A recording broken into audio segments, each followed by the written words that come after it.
Salom hammaga aziz do'stlar. Sizlar Tu kanalidasiz. Bugun esa bizning changga, namga va quyoshga chidamli texnikamizga bag'ishlangan 3-videomizni taqdim etamiz.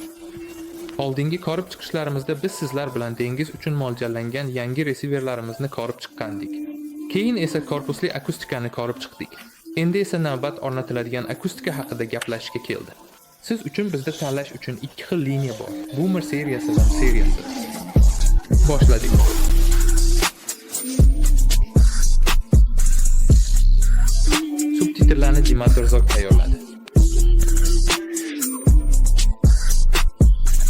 Subtitrlarni Dimator Zog tayyorladi.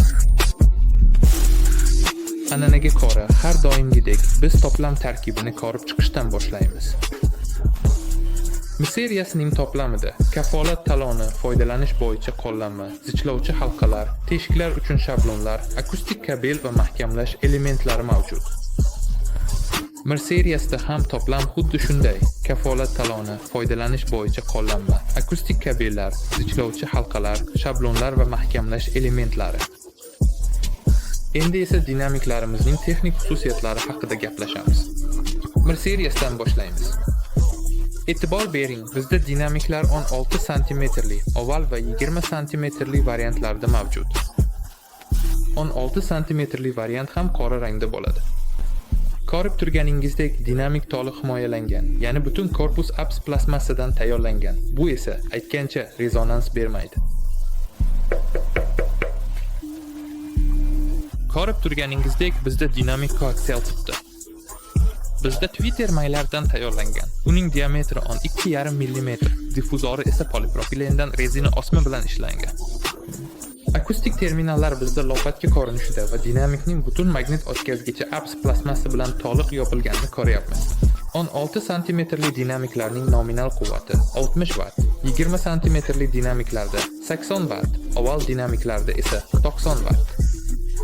Bizda sezgirlik 90 dan 91 desibelgacha. Bu shuni anglatadiki, dinamiklar hatto magnitofondagi ichki kuchaytirgichdan ham yaxshi ovoz bera oladi. Ular yaxshi ovoz balandligi va sifatli tovushni namoyon qiladi. Albatta, agar sizda magnitofon va ichki kuchaytirgich yaxshi bo'lsa. Endi esa seriyali akustika haqida gaplashamiz. Aslida bu komponentli dinamik bo'lib, unda pishiq tovush chiqaruvchi pishalka tor ichiga o'rnatilgan. Ya'ni o'rnatishda e'tibor bering. Torni olib tashlaganimizda bu yerda faqat midwooferni ko'ramiz. Pishalka esa himoya toriga, grillga mahkam o'rnatilgan. O'rnatish jarayonida Twitter simini uzib yubormang. Seriyasidagi Twitter allaqachon alyuminiydan yasalgan va diametri 40 mm. Diffuzor Wafir maxsus ineksion qalblama texnologiyasidan foydalangan holda polipropilendan tayyorlanadi. Ya'ni sirtimiz iloji boricha silliq, hech qanday nuqsonlarsiz bo'lishi uchun. Kauchuk suspenziya va bizda bu yerda o'rnatilgan daraja bor, ko'rasiz. Korpus ham ABS plastmassadan qilingan. Bu yerda ovozli katakchalar kichik turidan o'rnatilgan. 16 cm li dinamikda bu 25 mm, oval dinamikda esa 30 mm. Nominal quvvati oval versiyada 120 Watt, 16 cm li dinamiklarda esa 70 Watt. Qarshiligi 4 ohm, sezgirligi esa 89 va 87 desibel. Endi esa tinglashga o'tamiz deb taklif qilaman. Naushniklarni taqing, dinamiklar qanday ovoz berayotganini baholang va qaysi biri sizga ko'proq yoqqanini izohlarda yozib qoldiring.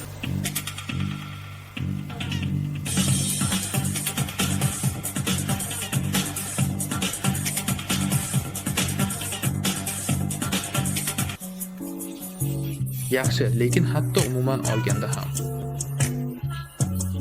ertaga ham xuddi shunday bo'lasan. Men urushga bormayman. Men urushga bormayman. Men urushga bormayman. Men urushga bormayman. Men urushga bormayman. Men urushga bormayman. Men urushga bormayman. Men urushga bormayman. Men urushga bormayman. Men urushga bormayman.